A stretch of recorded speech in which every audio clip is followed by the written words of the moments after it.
Y'all, the way that Cassie was looking on that thing yesterday, first of all, they're talking to her about the drug use. And the day before, remember I told you guys, they were asking her about the drug use and asking her how she would resupply on drugs. Like, who gave her the drug dealer's contacts and stuff like that. And she said, Diddy. And when she said that, I watched Diddy in court look at her like, girl, what? Yesterday on the stand, they said, okay, so let's talk about your drug use, right? Because is it or is it not true that, you know, both of you guys were using drugs, but like Diddy was still able to run multiple businesses and like ran down a list of everything he was doing. He was more functioning. And she was like, yeah, I mean, you could say that. And then they go into having a conversation about the fact that at one point in time, Puff was calling drug dealers and telling them to stop serving Cassie because she was so bad off. Like she was worse off on drugs than he was. And Cassie admitted that that was happening.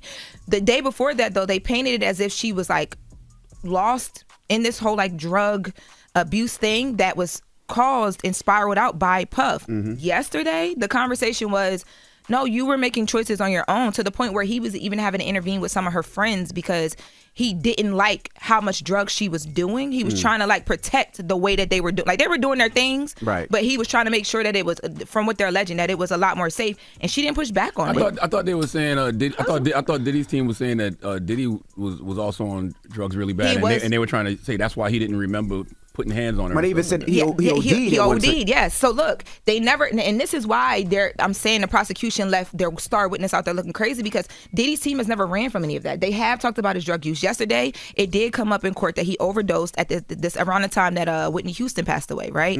Was he rushed to the hospital when he overdosed? Yeah, they said they took him to the hospital. It was like a whole thing. They didn't go into a lot of detail about it, and I have been trying to get more information on that, because for a lot of us in the courtroom, we were like, wait, what? How did this happen? How did he overdose? And the world never knew. But that's how bad their drug use was. But he was always able to like keep himself together and not like fall off, and able to like try and like go through like withdrawals and stuff to get off of it. She was having a bit of a harder time from what it seemed like, to the point where he was encouraging her to go to rehab, and she admitted she did go to like a wellness spa and things of that nature. But I think the reason why I brought that up is because Puff's team did try and use that as a defense, right? And she tried to do that as well. But the way that everything is coming out now is really seeming like, okay, what we saw happen to her in that video, and the other things that I know happened to her because we've seen photos of the bruises and things like that, right, is not okay. But the way that they were able to almost humanize, like, okay, he had a lot of drugs in him too. If we're going to give her a pass for, you know, being drugged up and, you know, not being able to make her own decisions, we should have that conversation about him too, is what they were able to accomplish yesterday. They were both drugged up a lot. Yeah, and they used her to do it. This is what I was telling you, Lauren. You got 8 weeks.